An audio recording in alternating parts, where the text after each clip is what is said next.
Hello everyone, good morning, good evening, good afternoon. Welcome to this amazing early morning live session. And we are going to continue the Linux.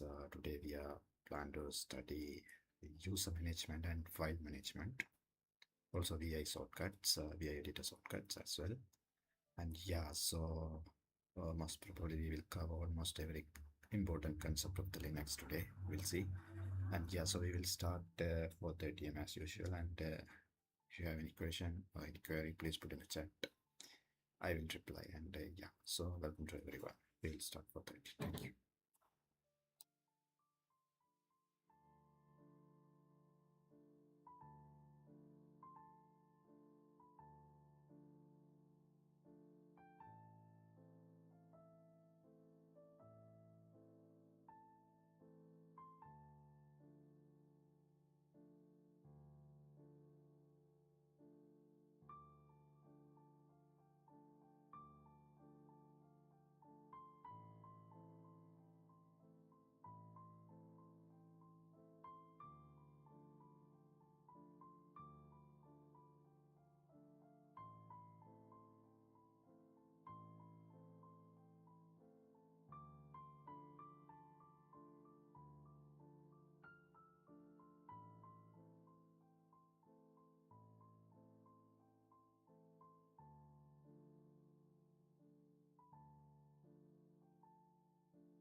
So guys, it's 4:30 a.m.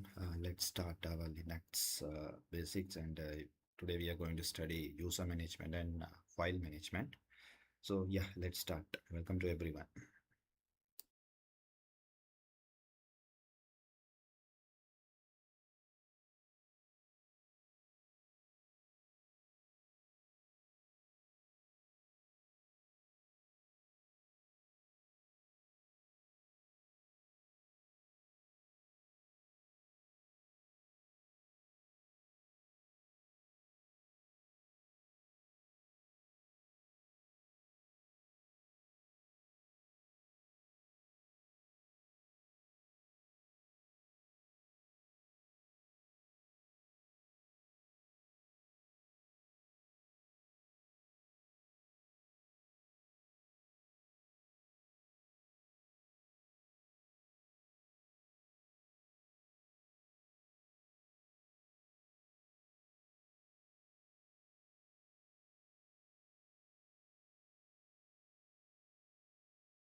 Name is Abhishek and hello everyone. My name is Abhishek and welcome back to my channel. Today is episode 3 of Linux Zero to Hero series, and in this episode we will cover three sections: user management, file management, and VI shortcuts. So typically we will learn section 3, 4 and 5 of our Linux course. Without wasting any time, let's start with user management. So what is user management in Linux and why is it needed? Before we learn this, let's go a step back and discuss about our personal laptops. Many of you might be using Mac OS or Windows laptops. When you buy them for the first time, you set up an admin user and password for the admin user. It's very unlikely that you go back and create more users on your personal laptop, although your laptop supports it. But most of the times you don't create any additional users because it's your personal machine and you are the one accountable for any action on the machine. Let's say a file is created, a file is deleted, or a software is installed. You know that you have done it. So you don't bother creating another user called non-admin. And when you want to perform software installations, use the admin user. When you want to just browse, surf through the internet, use the non-admin users. I don't think many people would do that because the accountability on your personal laptop is pretty clear. Whereas when you talk about a Linux server, in the previous lecture I explained that 90 percentage of production workloads run on a Linux server. So it's most likely when you join a company, you will be working on a Linux server. Whether you are a developer, DevOps engineer, QA engineer, you would need access to the Linux server because end of the day, your applications are running on the Linux server. You might want to look at some files, you want to change the configuration of your application, or you might want to read the logs of the application. So imagine there is no user management on Linux and your company has 100 developers, developer A, B, C, D, etc. And all of them are shared with the root user and password of the root user.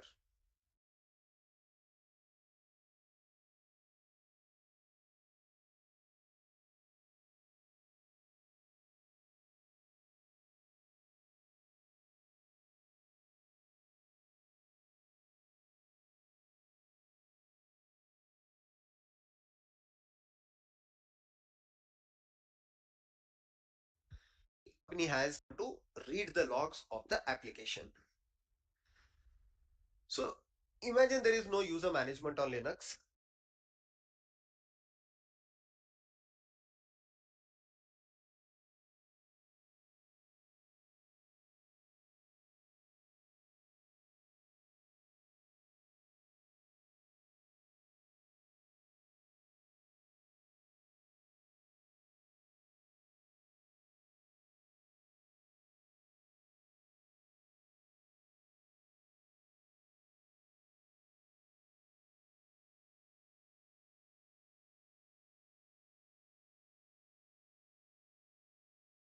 and your company has 100 developers, developer A, B, C, D, etc., and all of them are shared with the root user and password of the root user.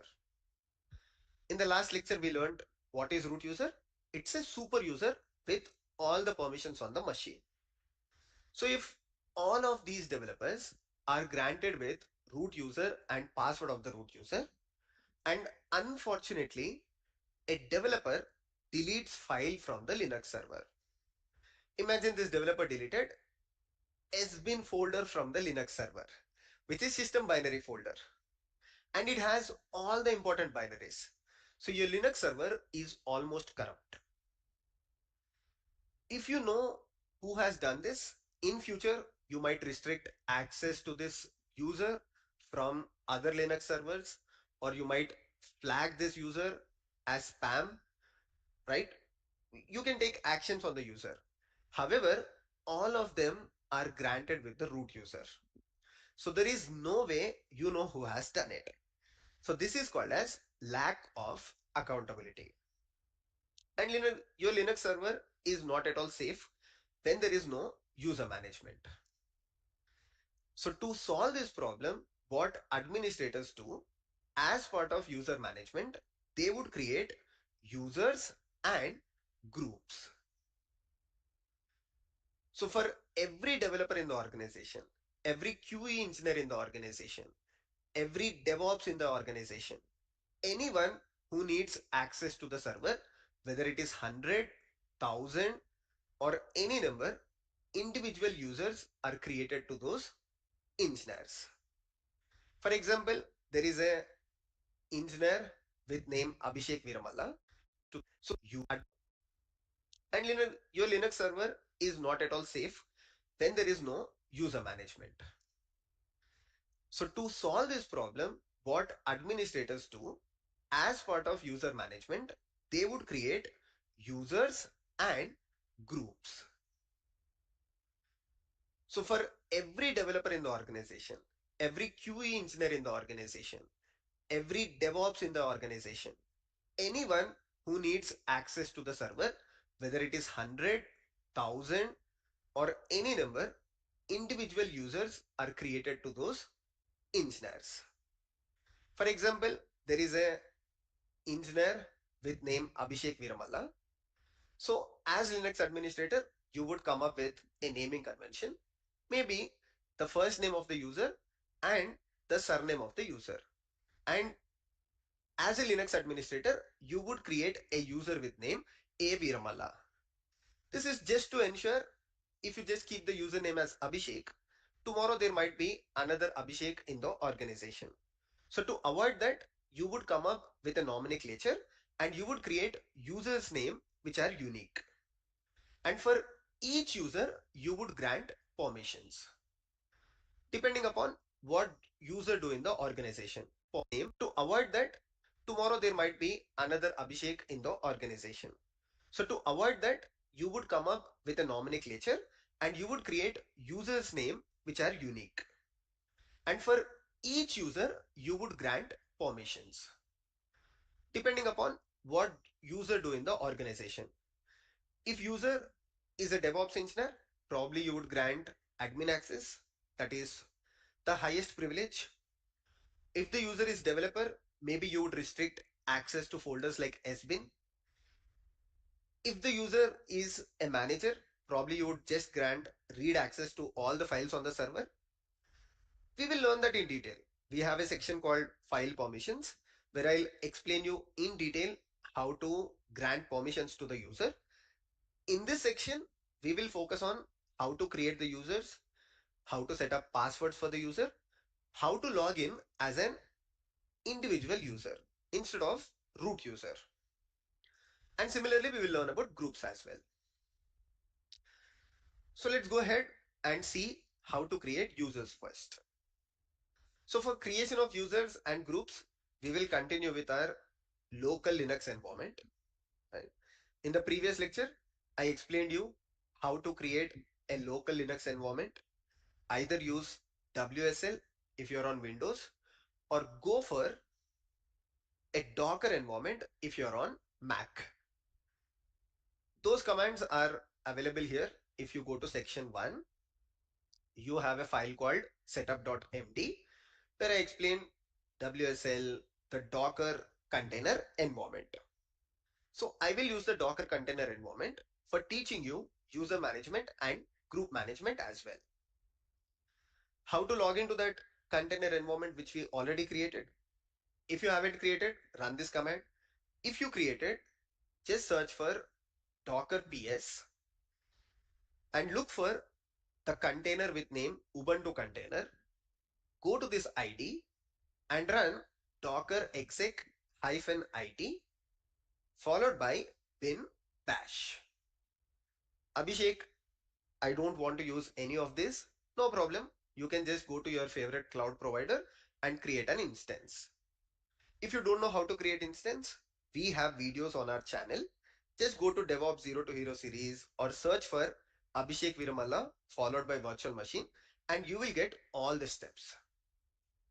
Never mind.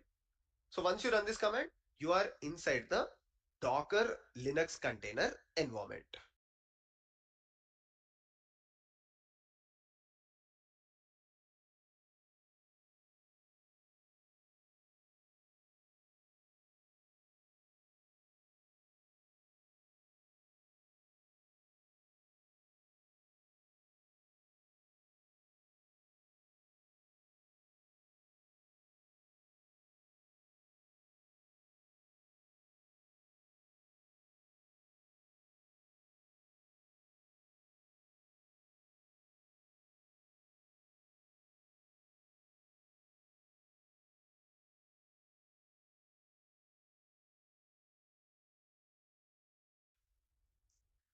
Good. So how to create a user? Let's start with that. So to create a user in Linux,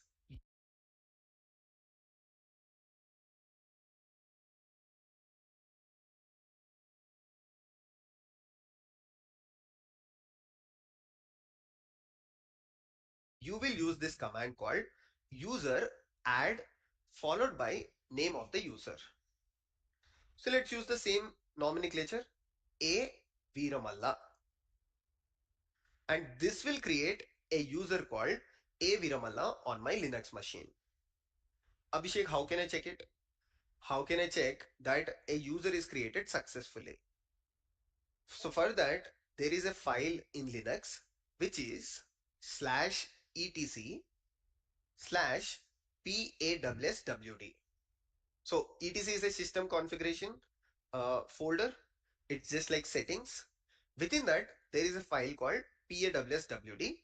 If you open this, so you will find a user called A Viramalla is created. Open this. Within that, there is a file called PAWSWD.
If you open this, so you will find a user called A Viramala is created.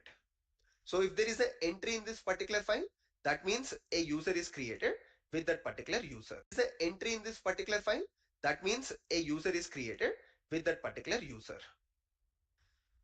If in your case Vim does not exist, just run apt install Vim. Or you can also use cat to directly print the contents of the file on your terminal.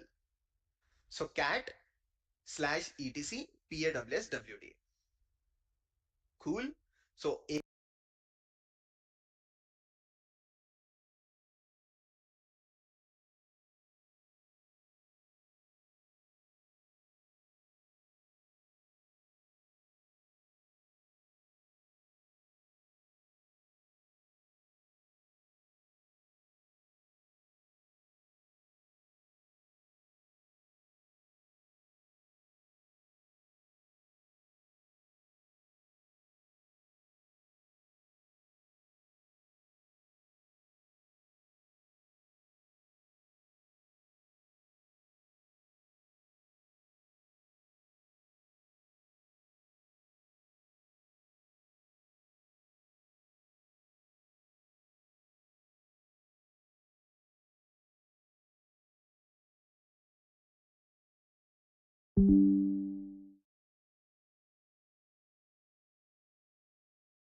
A Viramala is created. However, a user without password is of no use. So how to create password for the user? For that, there is a command called PAWSWD followed by name of your user. So you need to set up the password. That is, administrator sets up the password and shares this information securely. In companies, there are a lot of internal tools to share such user credentials. So once the Linux administrator creates this username and password through that internal security tools, administrator will send that to the developer, DevOps engineer, QE, whoever it is. So I'll set up a password. That's all. Now my user is created.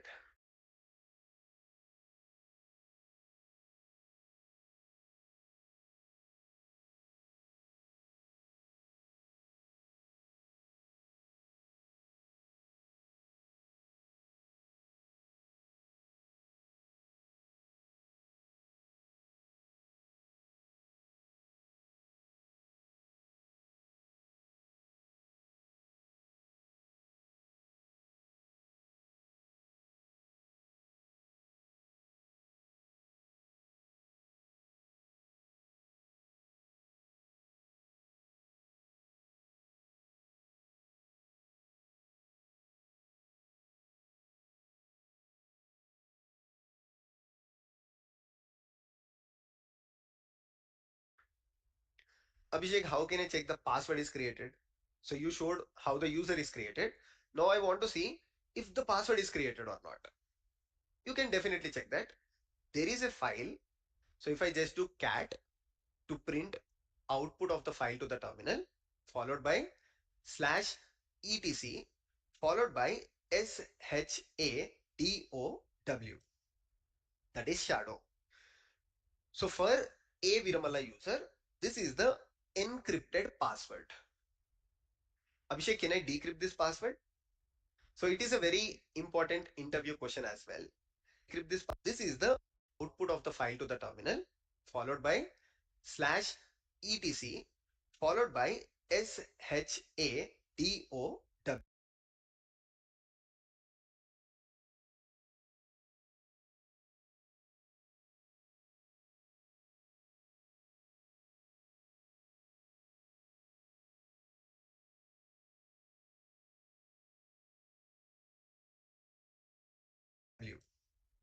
That is shadow.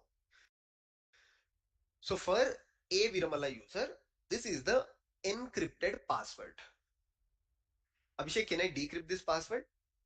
So it is a very important interview question as well. So if you have access to a Linux server, can you decrypt passwords of users on the Linux machine? Or this is asked in other ways as well. So as an administrator, you shared username and password to a developer. After 1 month, developer forgot the password. So can you restore the old password of the developer? In both of the cases, answer is no. Although you have encrypted password here, this is very highly encrypted. So it is, I mean, as part of this encryption, SHA-256, I believe. So there is a hashing done, and this is a one-way encryption. So decryption is not possible. So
even though you have access to a Linux server, you can go to this file, look at the encrypted password, but you cannot decrypt it. In a nutshell, if somebody forgets the password, there is no way to restore the old password. There are some tools on the internet, which promises to do it. However, they are not at all safe. They can decrypt basic passwords, but they are not allowed to use in the organization. Okay, so we learned about user add to add a user. We learned about PASSWD to create password for the user. Then we learned about cat/etc PASSWD file, which has all the user information. Then we learned about SHADOW shadow file, which has encrypted password. Now, okay, we have learned all of these things. Imagine I have to delete a user, right? I created a user, but after a while, user left the organization or is leaving the organization. How can I delete user for the organization? Uh, User from the organization. Very simple. So all that you need is user del.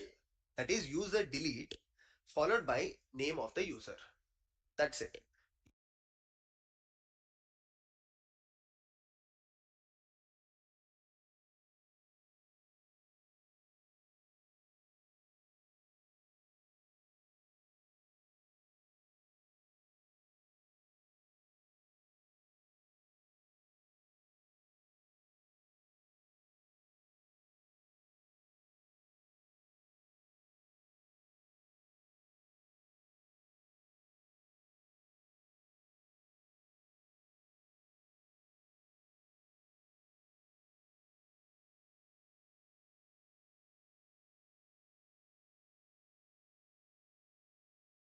User is deleted. Now if I just search for cat etc PASSWD, you will not find user called A Viramala.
It's as simple as that. If a user is leaving the organization, just do that.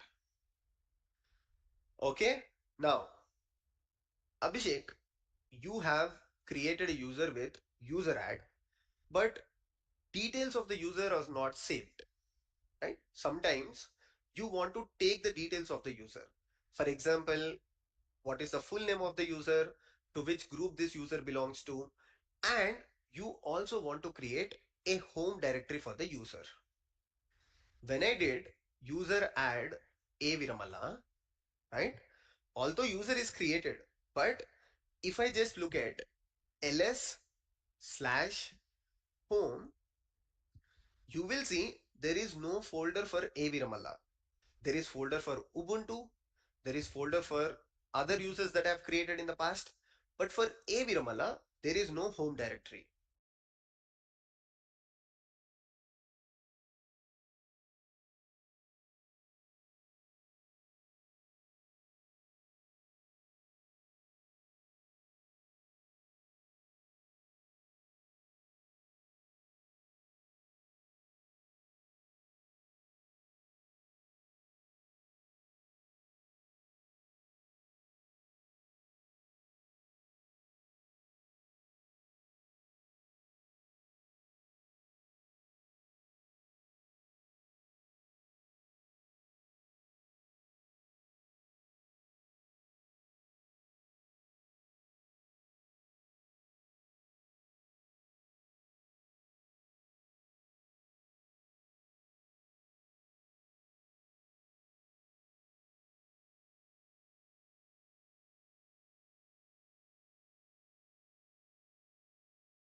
Why? So user add is a very simple command to create user. It does not create home directory for the user, or it does not save user details. To do that, there is similar command. Instead of user add, you should do add user. So add user followed by a Viramalla. Okay, because it already exists, first I will do user del a Viramalla, and then I will run add user a Viramalla. So this time, okay, it started doing some things. Then I will provide password. Great. Now it is asking what is the full name of the user. I will say Abhishek Viramalla. Then it says what is the room number. Okay, I can skip this. Work phone number, home phone number, other details. I will say all the information is correct. And then it said a user is created and also home directory is created for the user. Let's verify.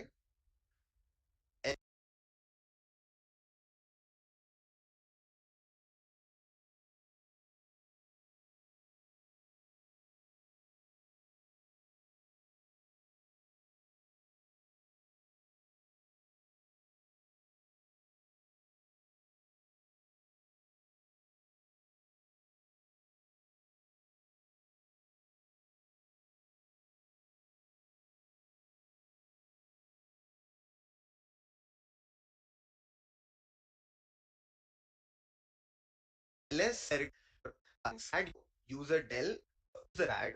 You should do add user.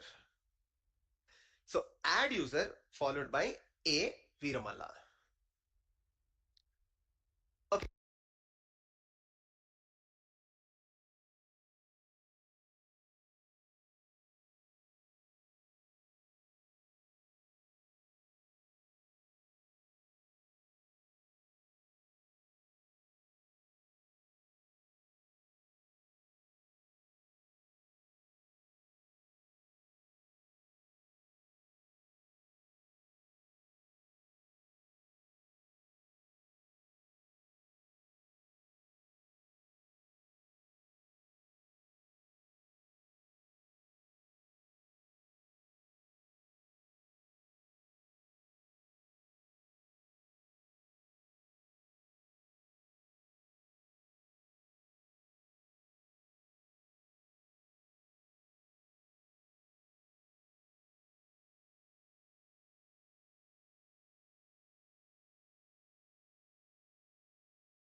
Because it already exists, first I will do user del a Viramalla, and then I will run add user a Viramalla.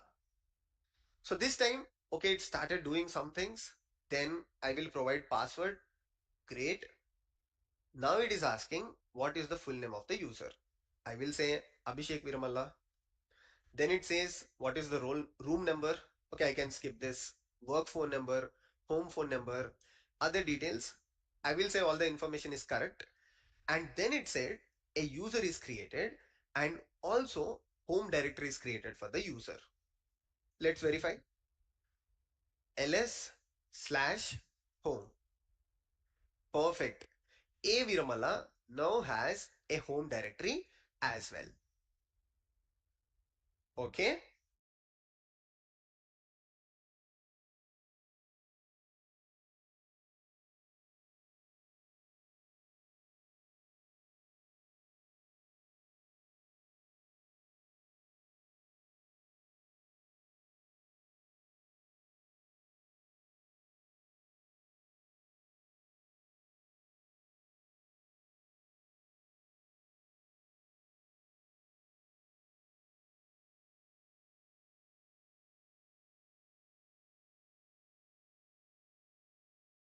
Now, all this is fine. Abhishek, you said user management is important for accountability and keeping Linux environment secure. Can you prove this? Sure. So what we will do, we are in the root. You said user management is important for accountability and keeping Linux environment secure. Can you prove this? Sure. So what we will do, we are in the root user. Let's switch to a Viramala user and try to delete sbin. Okay. So let me try to do it. I am ready to corrupt my Linux environment. If what I said is wrong, my Linux environment will be completely corrupt. If user management in Linux environment doesn't work, I am going to mess up my Linux environment. So to switch to that user, I'm in root right now. To switch there is a command called su hyphen a Viramala.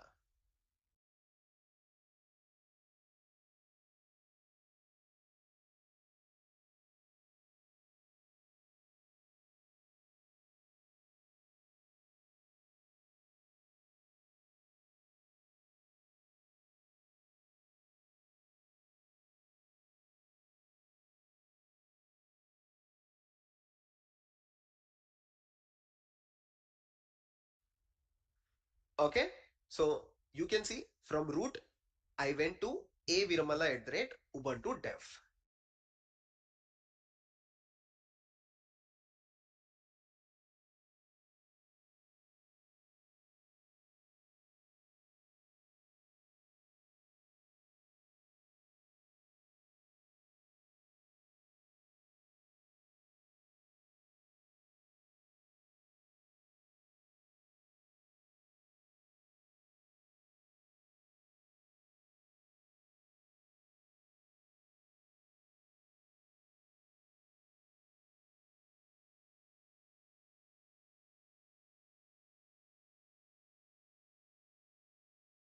Previously it was root at the rate Ubuntu dev. Now it is a Viramala. I can also check that using another command called who am I.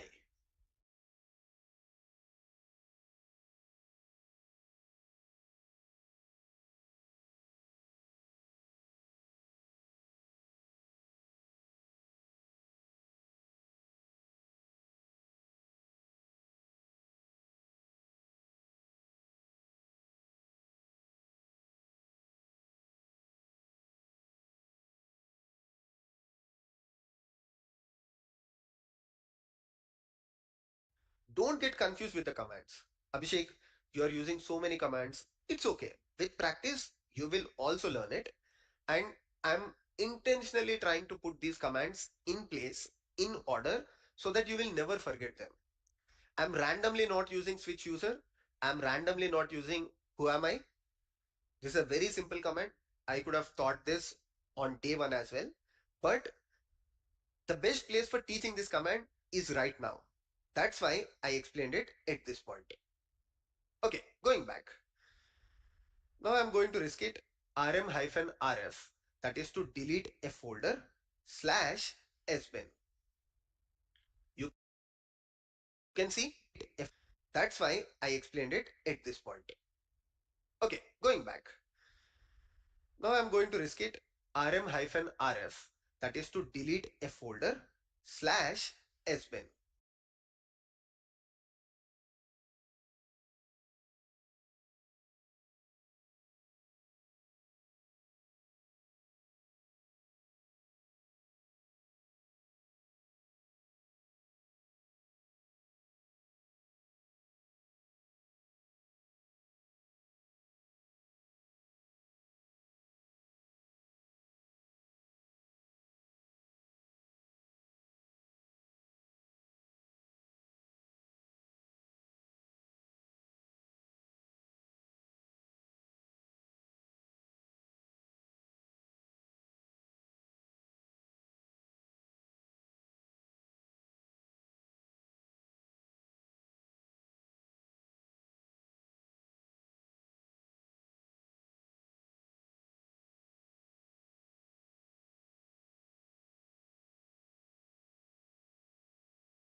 You can see it says permissions are denied.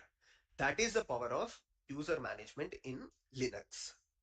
When you create users, by default, they will not have permissions like the root user. Abhishek, how can I grant permissions to A. Viramala? Don't worry, you will learn that as part of file permissions. The next section. For today's class, let's not jump and dive to that point. Okay?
If I go back and run the same command as root user, all that folder will be deleted. If somebody wants to risk it, they can.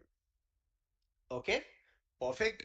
Now, we learned a lot of things. So, okay. Class, let's not jump and dive to that point. Okay? If I go back and run the same command as root user, all that folder will be deleted. If somebody wants to risk it, they can. Okay? Perfect. Now, we learned a lot of things. So, I want to stress on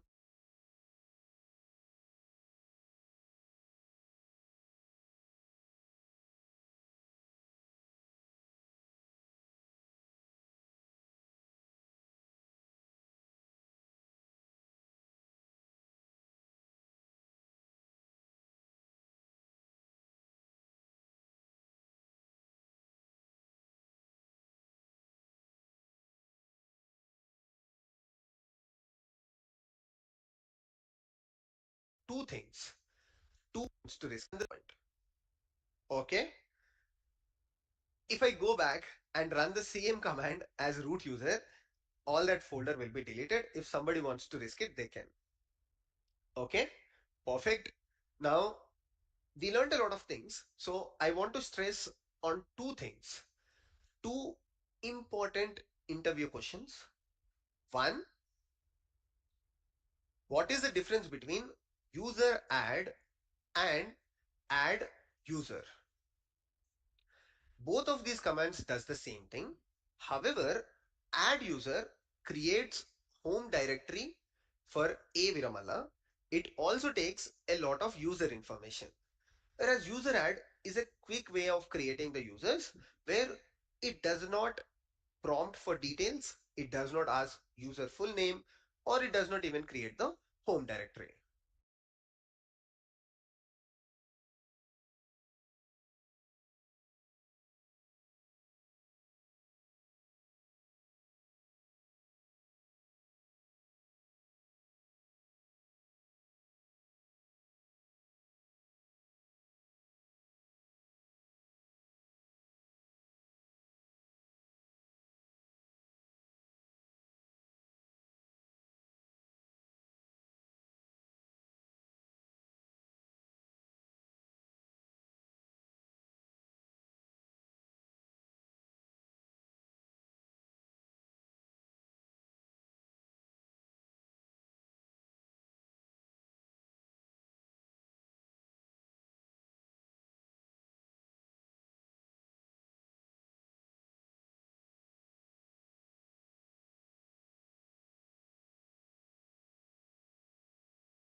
Abhishek, then what is the use of user add?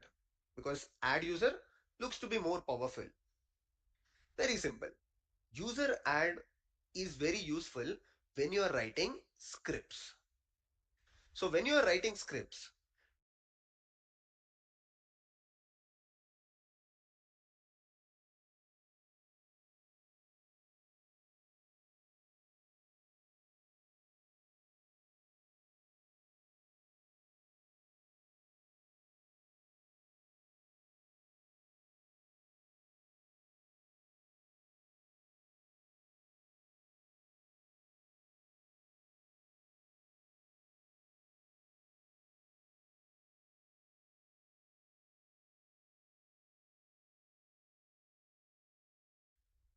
you don't want the tool or the command to prompt inputs or to ask inputs from you, because this becomes interactive when you are writing scripts.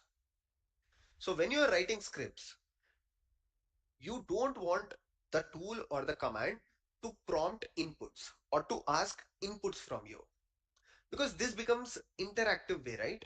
Whereas when you are writing a shell script or Python script, you want a command that just creates a user and goes to the next instruction of the shell script. So only in such cases you will go with user add. When you write shell scripts to create user, to create automation through the user, you will realize importance of user add. Okay. Then we learned another important interview question. Can you restore the password of a Linux user? The answer is no.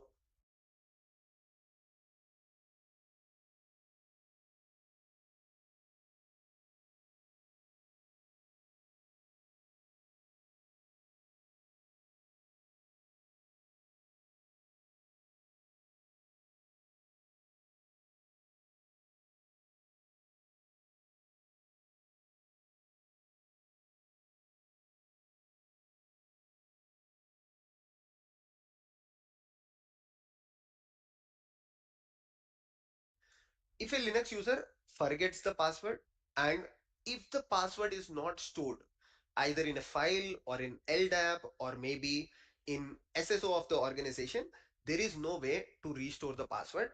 Although you can get encrypted password from /etc/shadow file, right?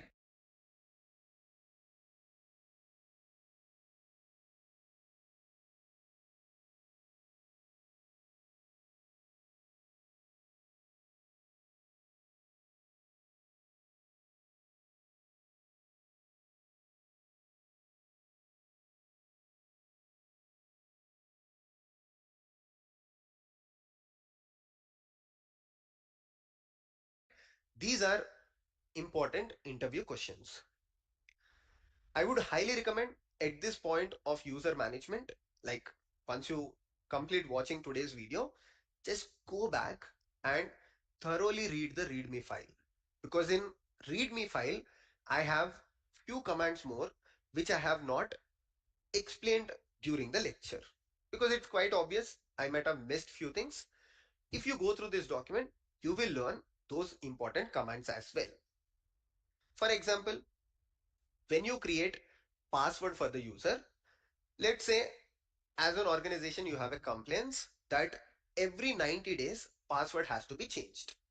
Okay, so that your passwords are not leaked or somebody is writing passwords on their workstation or writing on a whiteboard. After 90 days, even if the person forgets to swipe it or somebody knows the password, it will be changed. So for that, you can use this command. Once you create password for the user, CHH minus M90 followed by name of the user, and password will be changed every 90 days or it will ask you to change. Then lock a user account. For some reason, as an administrator, you found one of the user to be hacking or one of the user is performing, uh, you know, some spam activities on the Linux server. So what you can do, you can use this command to basically log the user account. And once you talk to the user and once you feel confident about the user, you can just unlock the user account using this command, right? So log the user and unlock the account. Do some spam activities on the Linux server. So what you can do, you can use this command to basically log the user account. And once you talk to the user and once you feel confident about the user, you can just unlock the user account using this command, right? So log the user and unlock the user. Great, we learned about deleting of users. Now let's go to groups. So this was pretty much about users. Now as part of user management, let's learn about groups. Abhishek, I understood the significance of users. So we are creating users, we are creating passwords to the users, we are granting permissions to the users to certain files.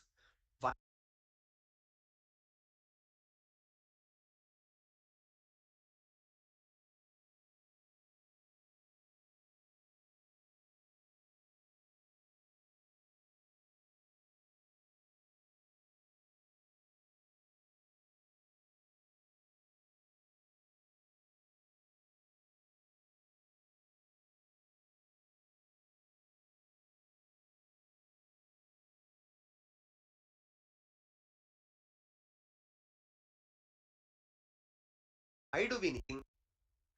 Now let's go to groups.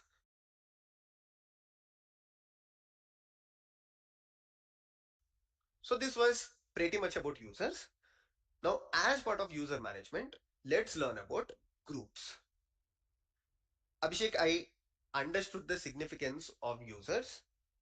So we are creating users, we are creating passwords to the users, we are granting permissions to the users to certain files. Why do we need groups?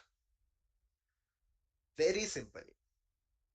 So the point is that if you have 5 users in the organization, you can manage it through the users.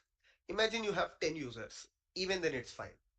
But let's say you have 500 users on the Linux server, out of which 250 are developers, 200 or QA engineers, 30 are DevOps engineers, and 10 are from the management. Just imagine this. And one fine day, you are a Linux administrator and you are asked to change a particular file permissions for 250 developers. So right now, 250 developers have access. And one fine day, you are a Linux administrator and you are asked to change a particular file permissions for 250 developers. So right now, 250 developers have access to slash sbin folder and you are asked to remove their access from sbin folder. Imagine going to each and every user, going to file and trying to update permissions of 250 developers is a very tedious activity. Now, what if the users are 1500 instead of 500? It's going to be even more tedious activity. So what you do instead is you basically create the groups. So you will create groups called dev, QE, DevOps, followed by management.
And what you will simply do as a one-time activity, you will just put all 250 developers inside the dev group.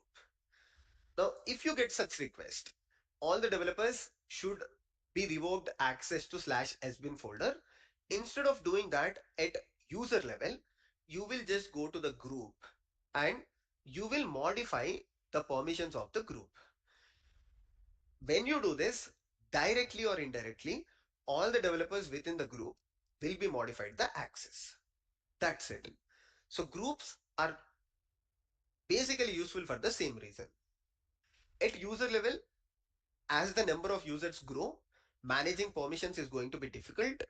Changing permissions, deleting a particular users in the group is going to be very difficult. But if you create groups, you can do that directly at the group level.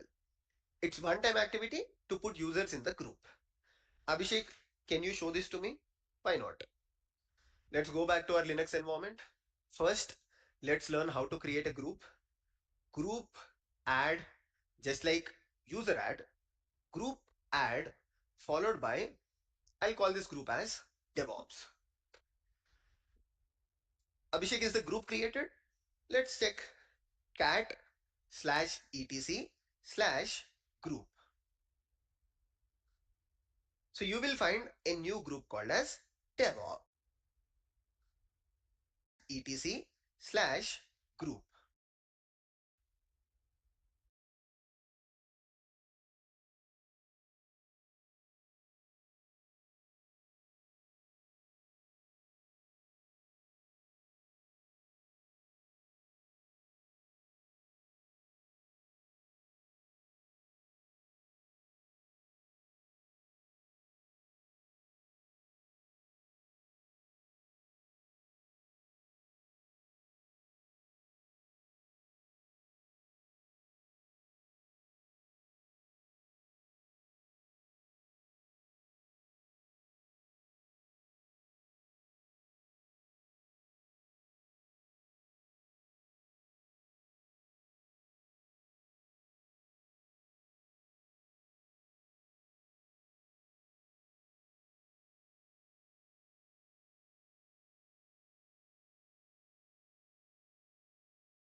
So you will find a new group called as DevOps, right? So when I do cat slash etc slash group, it creates a new group called as root. Abhishek, why there are other groups? I have created a lot of other groups previously. So you have some groups and there are some default groups as well. There are some special groups also. I will talk about it. But for now, this is a group that I have created. So it says DevOps is a group and right now there is no user in the group. Let me try to add one. Okay. So how to add a user to the group? For that, there is a command called user mod hyphen a small a capital G name of the group followed by user, which is a Viramala.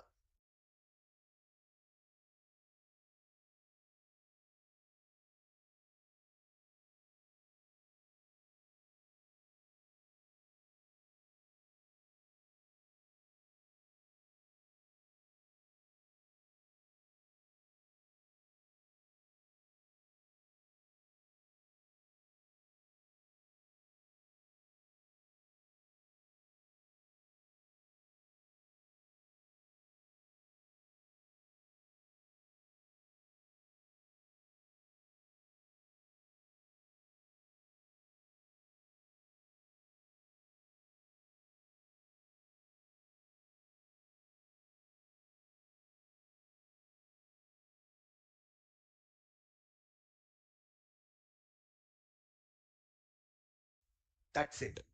Now if I go back to the file and print its contents, you will see DevOps X 1010, which is the group ID, followed by a Viramala.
So that means a Viramala is a user which is part of DevOps group, right?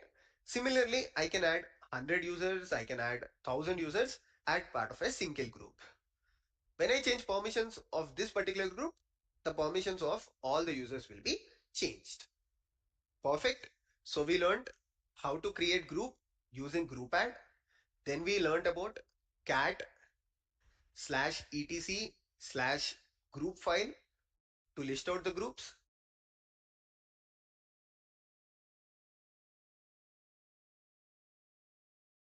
Slash etc slash group file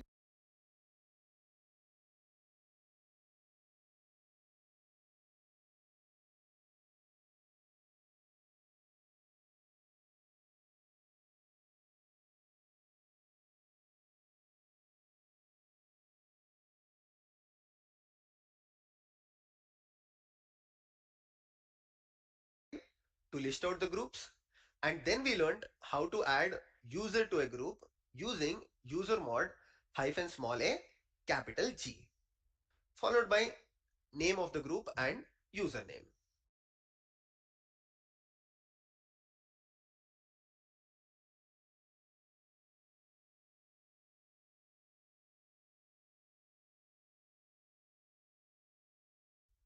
So this is about user management and group management.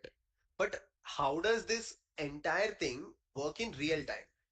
For example, when I join a company, right, I will not be asked to log into a Linux container environment. I will be asked to log into a real Linux server, right?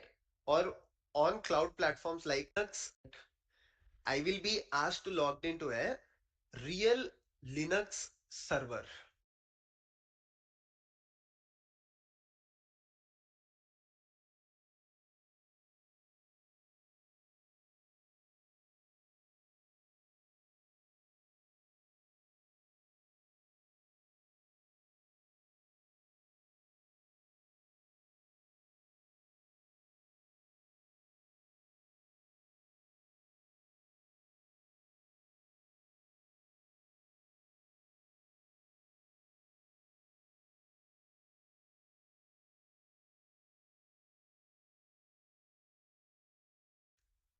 right? Or on cloud platforms like AWS or Azure, companies have something called virtual machine, right? Which is basically a machine on the physical Linux server. And I should be logged in to the virtual machine. Abhishek, how can I do it?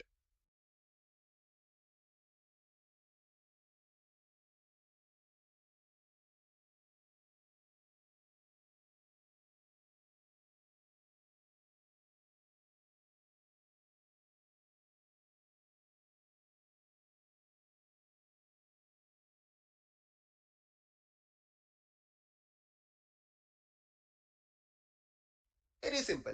Whatever concept that you learned till now are perfectly fine. Only thing that you need to know additionally, so when you join a company, obviously they have machines like this. For example, this is a Linux virtual environment.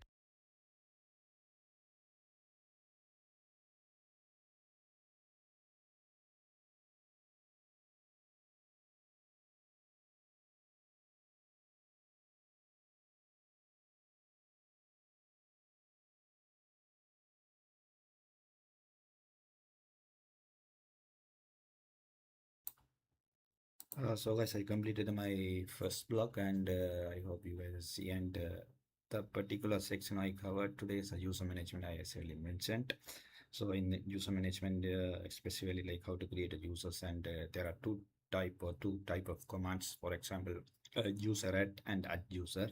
But yeah, we practiced both like user add and add user. The main difference between user add and add user, when we create a users with user at, it not ask more information like full name, the working place, or like phone number, or it's not prompt more information. At the same time, the user at also not at com directory. But when we create our users with add user command, it asks more information like the full name, the work number or phone number, or this kind of extra information. This command will ask, so we can store more information, user information. At the same time, it's created home directory as well, like so it's very easy to, we can manage on the separate folder or something to the specific user, unless the user at it's not for that not create for this kind of home directory. And so other commands like how to give the permission, for example, if like for some is bin folder or someone I not accidentally delete without permission. So we need to give the permission to the right folder or the right command to access this specific the folder or the permission thing, and also understand how to create a group. And it's just started now, and we'll cover this creating group or like modifying group in part the next block. And yeah, so these are the things I covered in the first block, specifically in the user management section. And we will move up once we complete the user management, the file management section as well. And yeah, so if you have any question, please put in the chat and we will continue after this small break. Thank you.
So guys, we are going to start the second block. So since it's 5:50 in my time zone, and yeah, so we will start second block and continue the user management, specifically creating groups and managing groups. Thank you.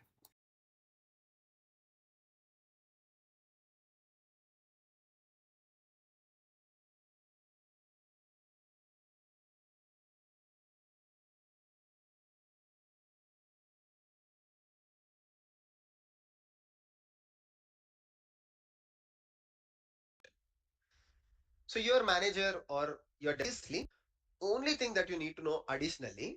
So when you join a company, obviously they have machines like this. For example, this is a Linux virtual environment.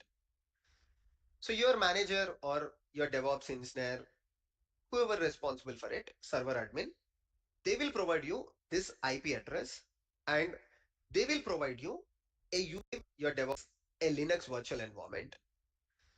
So your manager or your DevOps engineer, whoever responsible for it, server admin, they will provide you this IP address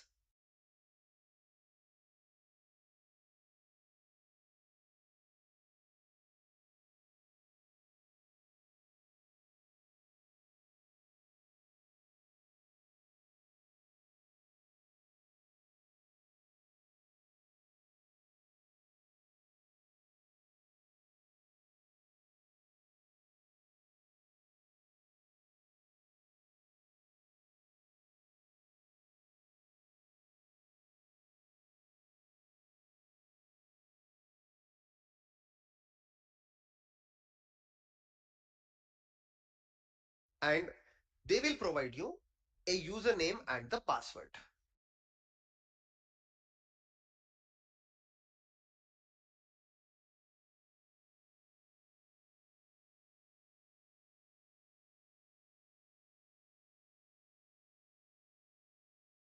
Right? Then you need to log into this Linux server and typically work on it. Just like how you are working on your Docker container Linux environment. So what your administrator will do, so they have this option called connect. So they will connect here. This does not ask for password or anything.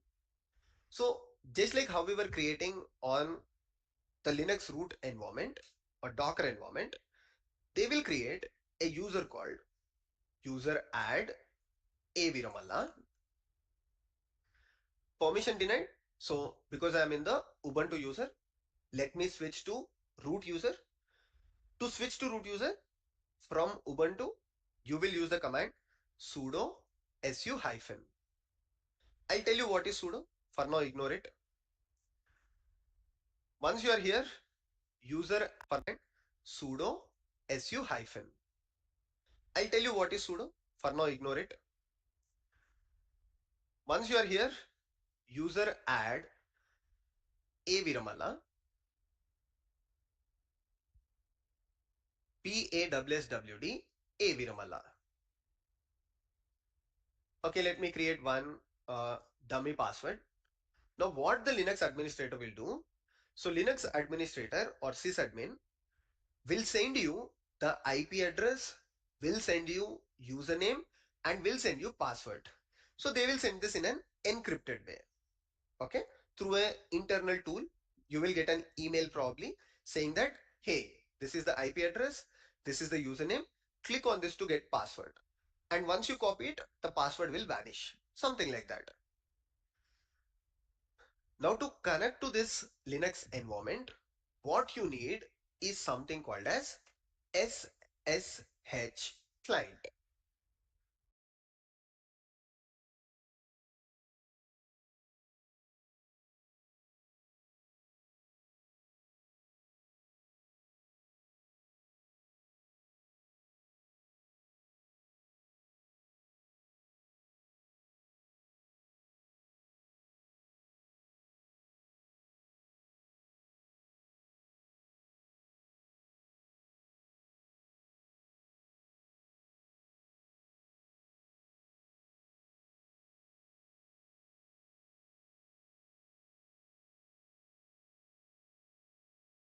And the password will vanish. Something like that. Now to connect to this Linux environment, what you need is something called as SSH client.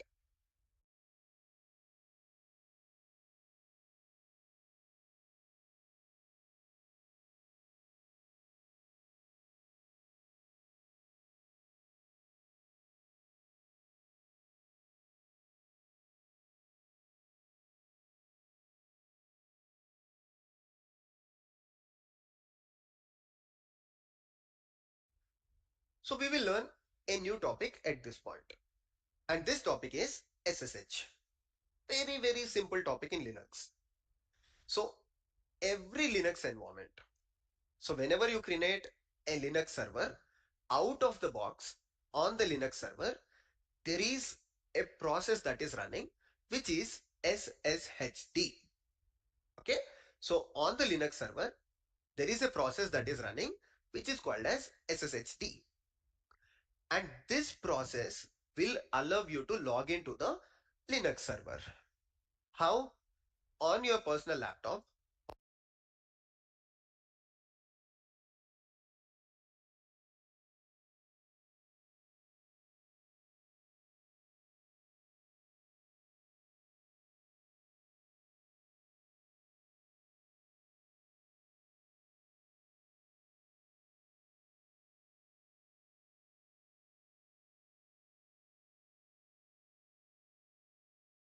or Linux, which is SSHD.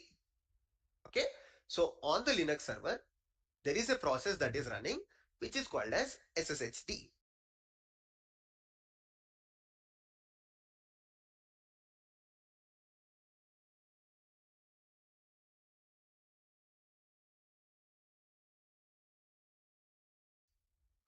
And this process will allow you to log into the Linux server.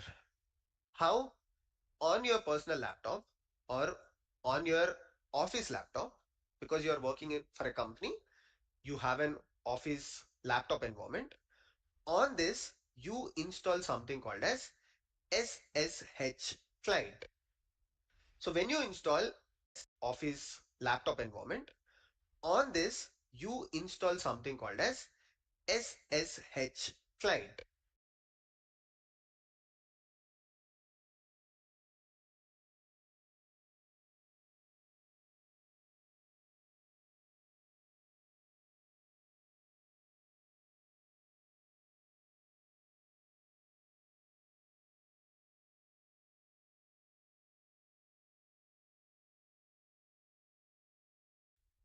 So when you install SSH client on your office machine, this SSH client comes with a package called SSH.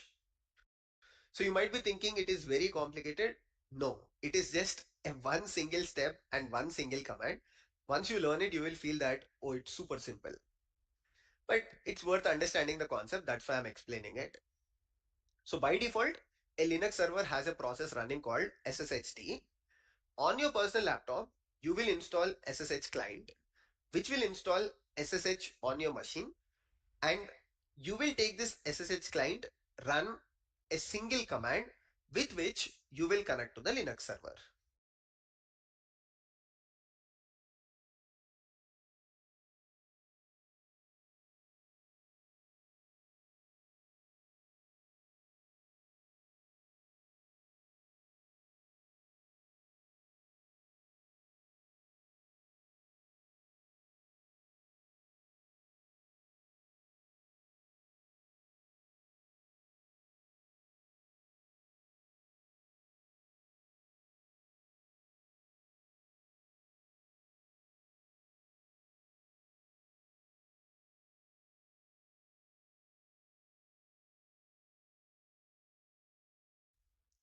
Abhishek, what are these SSH clients? Popular one, if you're on Windows, is git bash, or you can use a single command with which you will connect to the Linux server. Abhishek, what are these SSH clients? Popular one, if you're on Windows, is git bash.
or you can.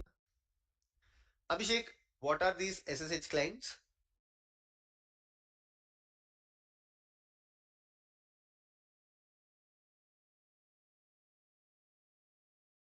Popular one, if you're on Windows, is Git Bash,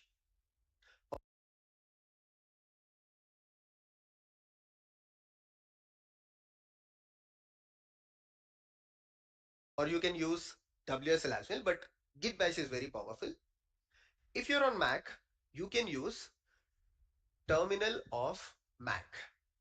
I think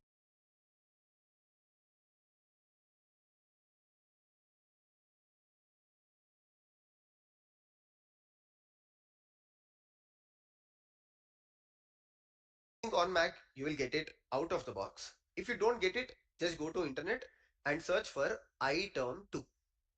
If you're on Windows, Mac. I think on Mac you will get it out of the box. If you don't get it, just go to internet and search for iTerm2. If you're on Windows, search for Git Bash and just download it. Then you go to search bar either on Mac or Windows and just search for these utilities. You will find a terminal like this. That's it. Now I will press Ctrl D to come out of that Docker container or Docker Linux environment.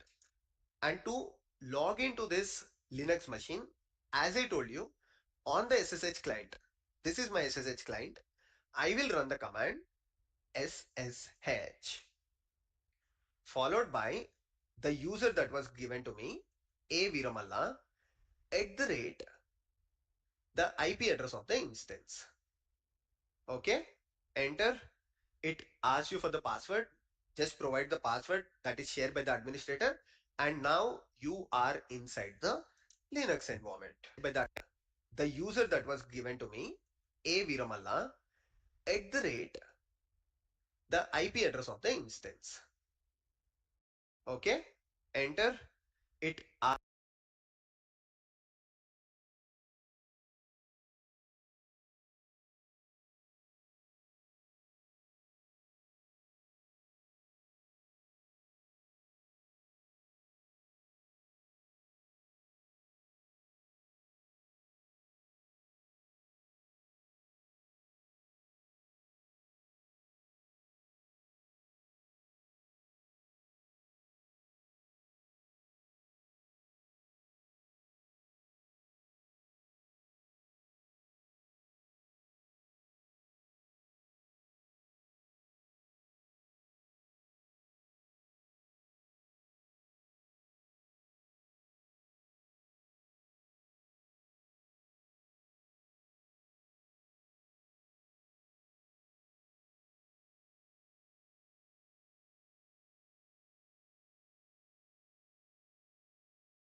you for the password.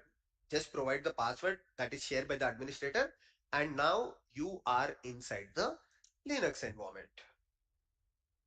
So you can check that if you just do who am I, it will say you are A Viramalla, and if you just run the command uname -a, it will provide that this is the Linux instance, right? And this Linux instance is the same one, 172.31.87.187. 172.31.87.187.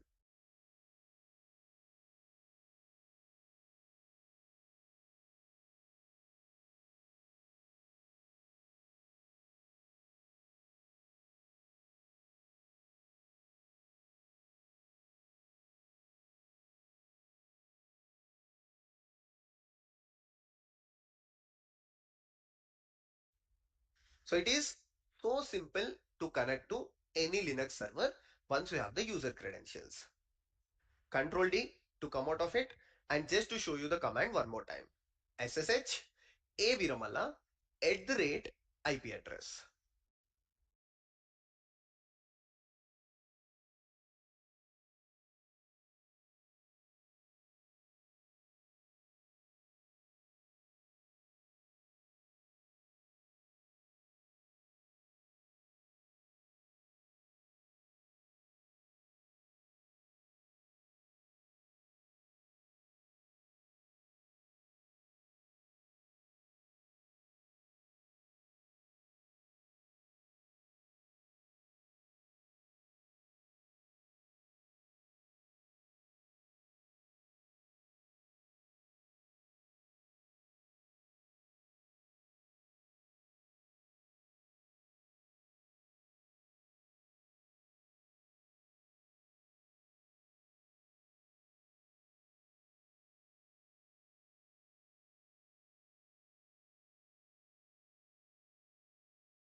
Abhishek, but when I try to do it on one of the virtual machines or one of the cloud providers, password was disabled or password access was disabled. Yeah, you are right. So, what these cloud providers do out of the box, because some companies don't manage the passwords well. So, passwords are something that gets leaked because people write it on the desk, people write it on the wall, people write it on a paper, or just store that somewhere and they get leaked. So, to avoid such things, what cloud providers do, right? So, if you go to this instance, there is a file on the cloud provider. So, the location of the file is this. Remember the location of the file or just copy it. So, this is the location of the file etc ssh dconfig.d followed by a configuration file within this file. So, they will set up password authentication as no, right? So they will just do password authentication as no on this file.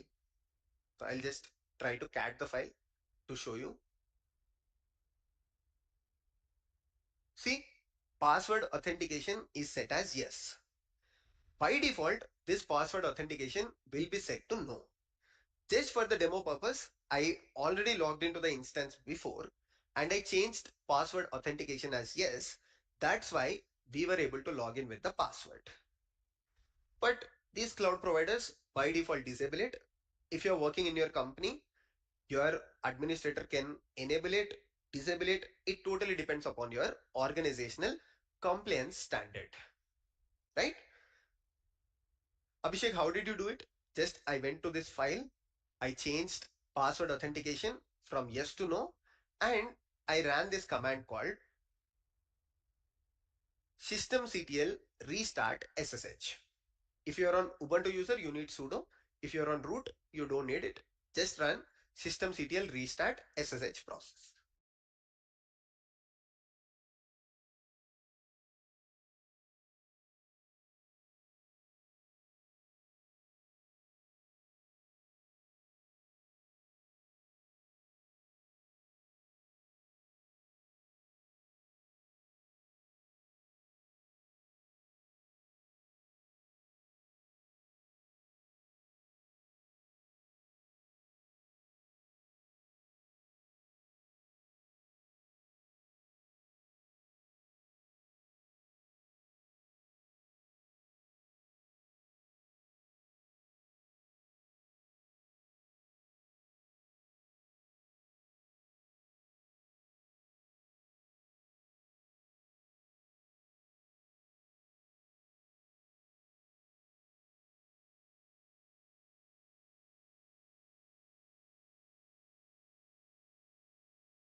That's it. Password authentication will be enabled. Abhishek, if password authentication is disabled, how can I log in? If password authentication is disabled, then you have something called as PEM file. Okay? I will cover that. How can I log in? SSH process. That's it. Password authentication will be enabled. Abhishek, if password authentication is disabled, how can I log in?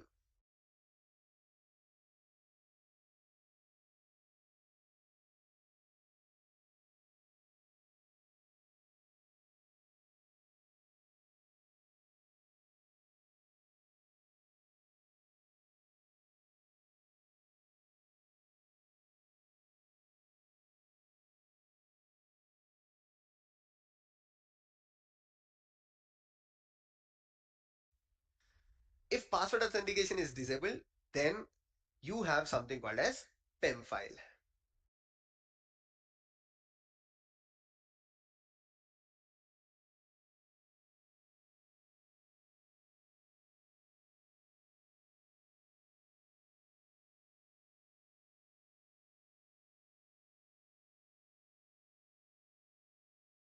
Okay, I will cover about PEM file in the future classes. Right now we are learning about user management, so it is not required. Cool. So this was about section 3. At this point, if you want to take a break, you can take 2 minutes or 5 minutes break and come back to next topics, which are super simple. Unlike your user management, next topics are going to be very light and we will complete them in the next 15 minutes, right? So let's go ahead. I don't need a break. I will do it. Uh, so I'll go back to the Linux container environment. Now what we are going to learn? We are going to learn about file management. Most simple activity on your Linux environment.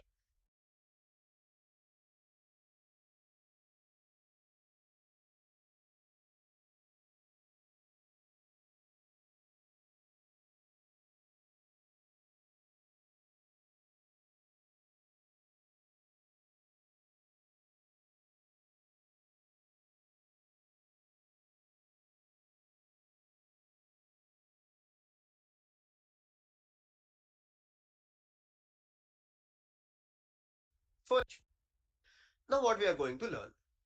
We are going to learn about file management. Most simple activity on your Linux environment. First thing, how to list the files. Just go to the root user, type ls.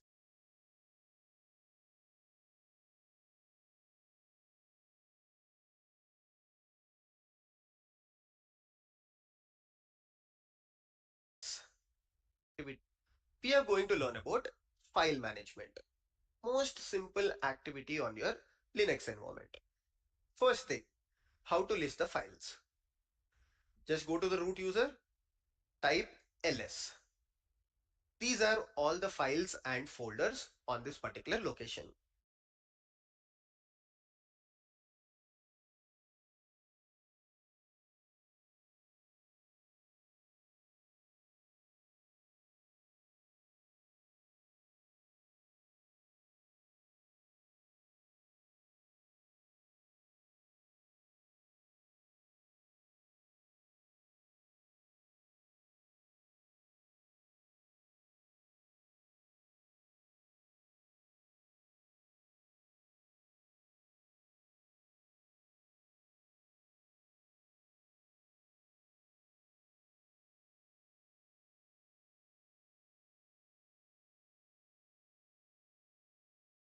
So that the command to list files and folders is ls. You learned one command. Then how to go to one of these directories, right?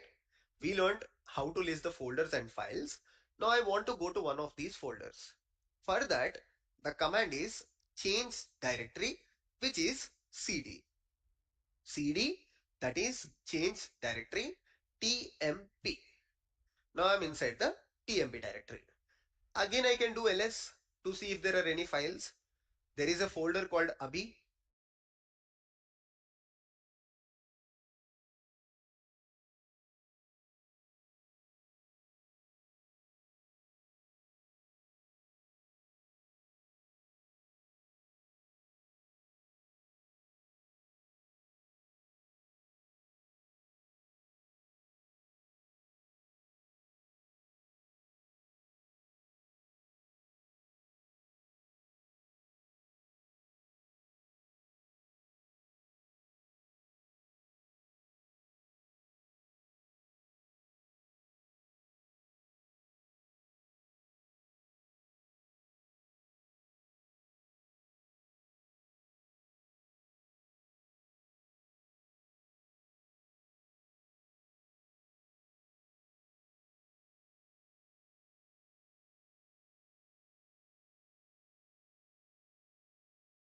How do I know this is folder?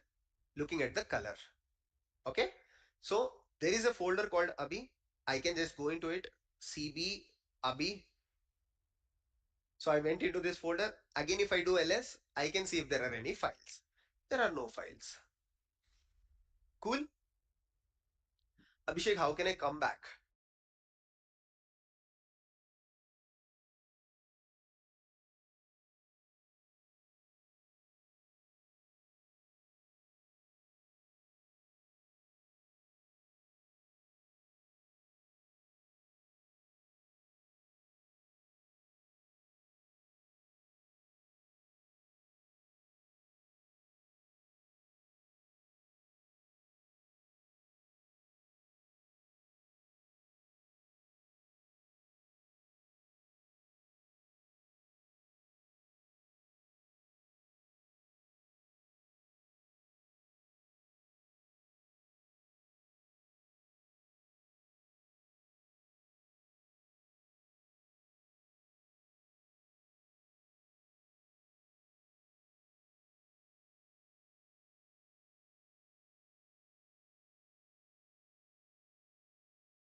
Okay, I went into Abhi folder. I went into TMP folder. To come back, again use the CD command, but just write two dots. Now you are in the TMP folder. Now write two dots again. You are at the root of the file system.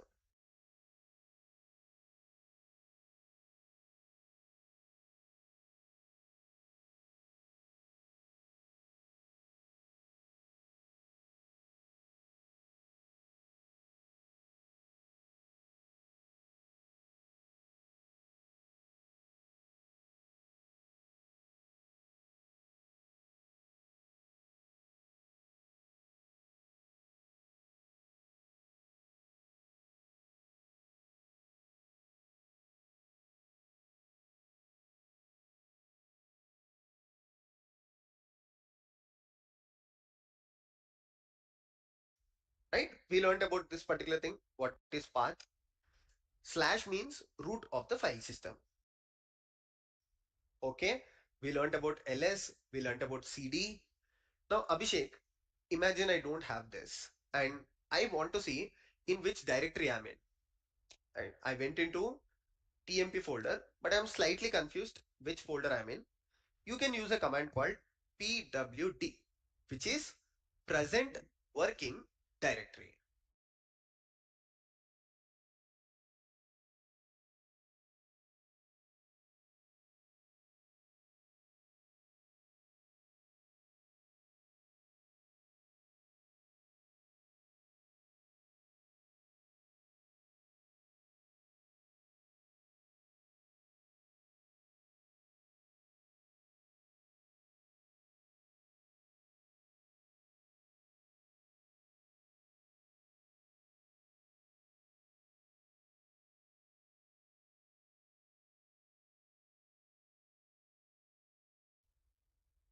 It will tell you which directory are you in.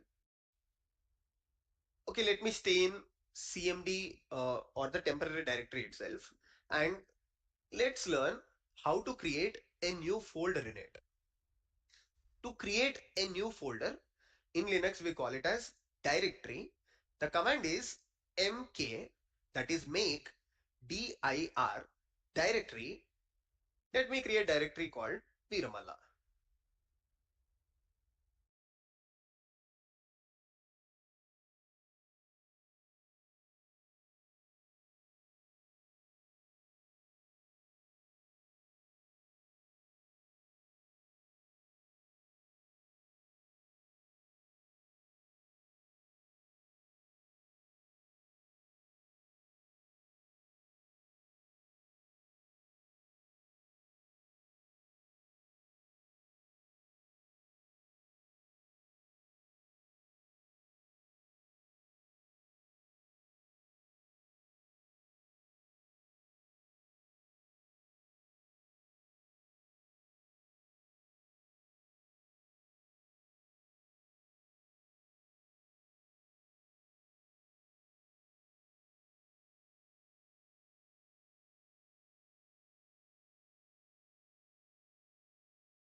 And if I do ls, I will find a directory called A Viramalla.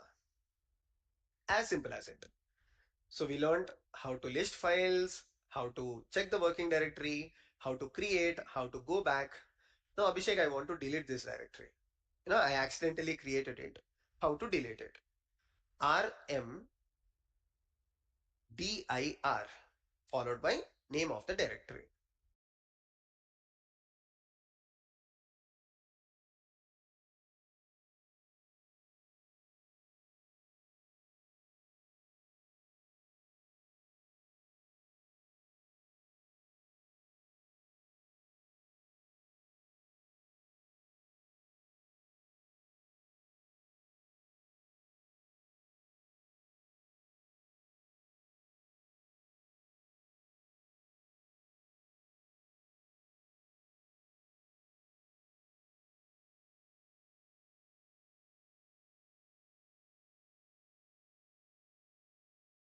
That's it.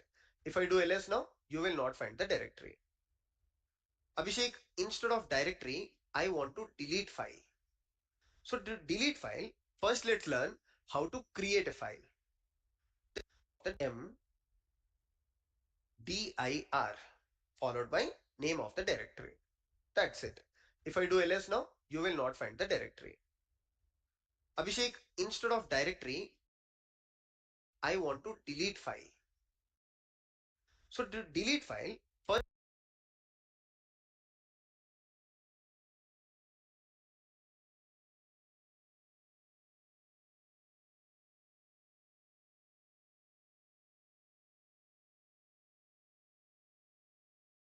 let's learn how to create a file. There is one command called touch. So touch abhi file will actually create a file. You can look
at the color.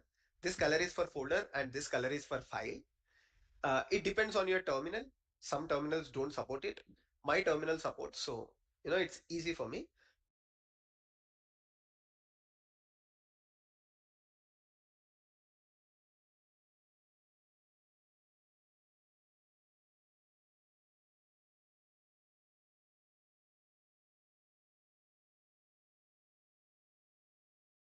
Otherwise, if I do ls-ltr, if you see D at the starting, that means it's a directory. If you don't see D, that means it's a file. D at for me. Otherwise, if I do ls-ltr, if you see D at the starting, that means it's a directory. If you don't see D, that means it's a file.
a simple indicator. Abhishek, I want to delete this.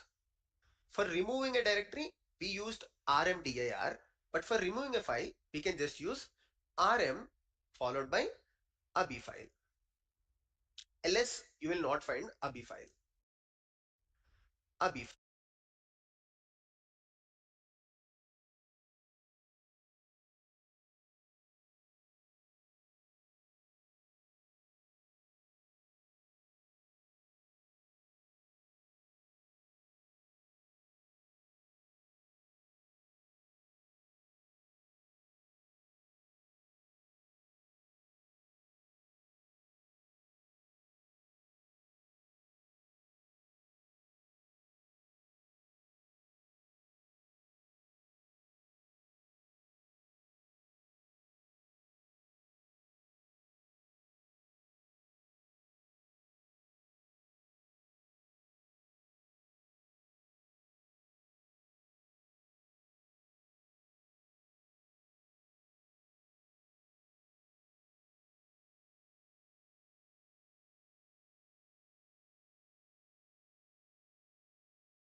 Ls, you will not find abi file. Okay. There is another way of deleting a directory as well. Instead of rmdir, I can just use rm -f abi. Because it's a directory, my bad, rm-rf abi. So this will delete the directory called abi as well. Okay, so we learned good amount of commands. I can just use a directory as well. Instead of rmdir,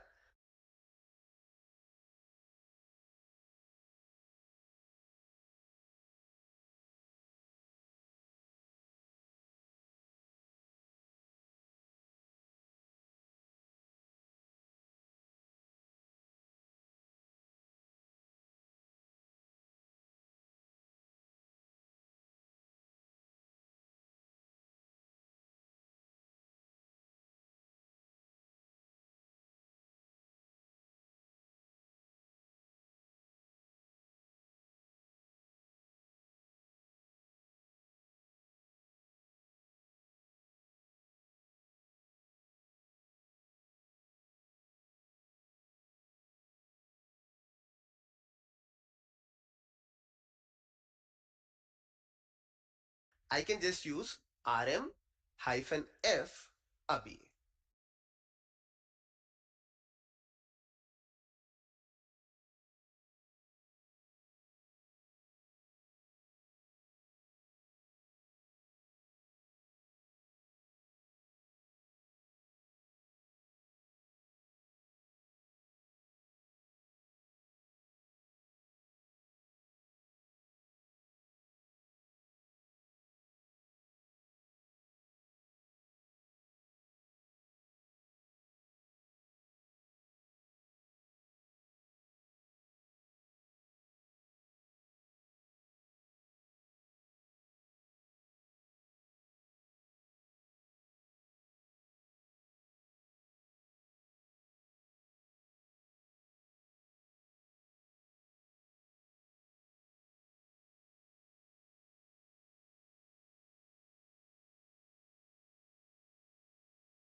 Because it's a directory, my bad, rm-rf abi.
So this will delete the directory called abhi as well.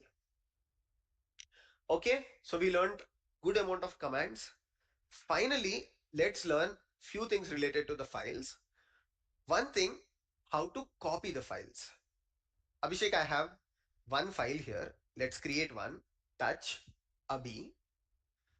In Windows, if I have to create a copy of this file, I will just right click and I will one file here. Let's create one. Touch abhi. In Windows, if I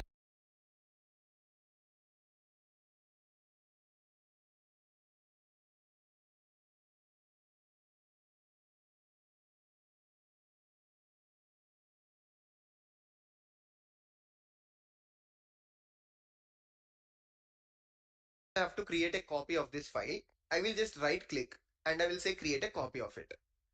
In Linux, you can use a command called cp. What is the file and what is the new name of the file that you want to copy. So it will create another file called Viramala, which has the same contents of the file abhi. I know I haven't covered how to write contents into the file.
Because that's my next section, which has the same contents of the file abhi.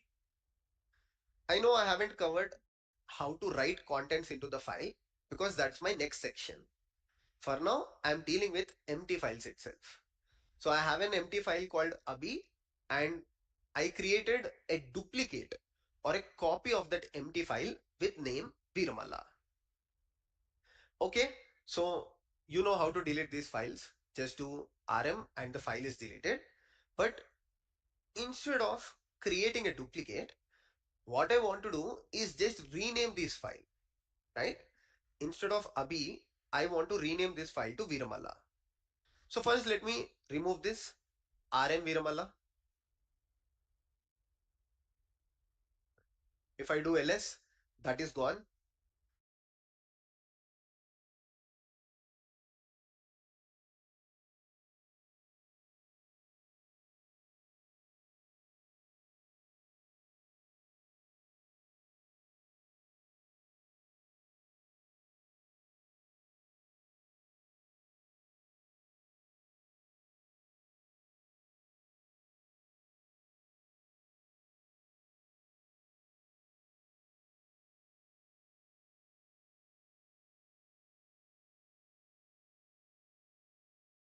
Now I will just rename the file abhi to Viramala instead of creating a copy. For that, the command is mv, mv abhi to Viramala.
If I do ls, instead of Abhi, you will find a file called Viramala. Now, these are the important commands when it comes to file management. Where can you revise these topics? Just go to the GitHub repository. Link is in the description, and go to readme.md. Here you will find all the commands that I just explained. Files and folder management. Now, Abhishek, I want to actually write contents to the file, and I want to print the files. I want to basically view the content of the file. But for that, let's actually learn how to write into a file. Although this is part of section 4, I will just come back to it. First, we will go to section file and write and learn how to write to a file. We are creating files, right? I have created a file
So guys, in this particular blog, I explored file management in Linux. So the file management is nothing like, for example, we store the file in particular directory or the folder. So we can check the particular files through this kind of commands like ls means list files and directories in the current directory. So these kind of commands I explore to understand like how to create the folder or how to delete the folder or directory and how to create the file or how to delete that particular file and also how to delete the for example how to copy the file. So when it's come to copy we can uh, give the particular command and original file and the duplicated file, or like we want to create another the duplicate file name. And also without copying we can change the name as well, like using the mb command, like first give the old name and second give the new name. So these kind of commands I explored and this particular block, and also we completed in the early morning in the user management as well. So user management Linux, like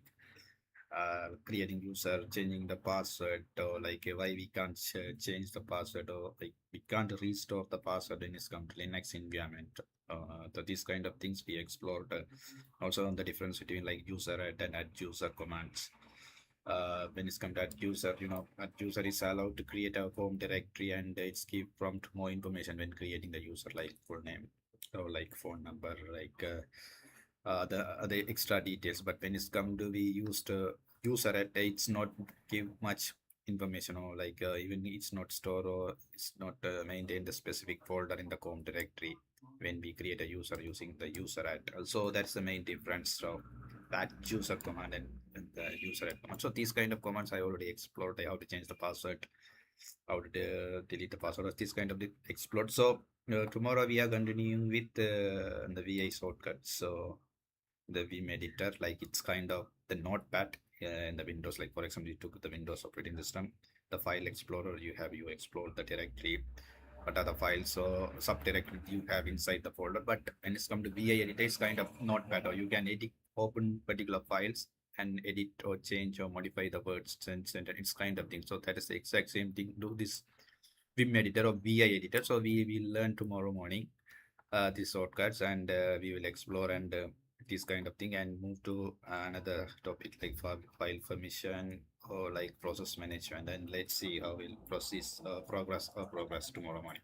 And thank you so much all the people today join this early morning session. And if you have any question, please put in the chat. I will try to reply this question. Thank you.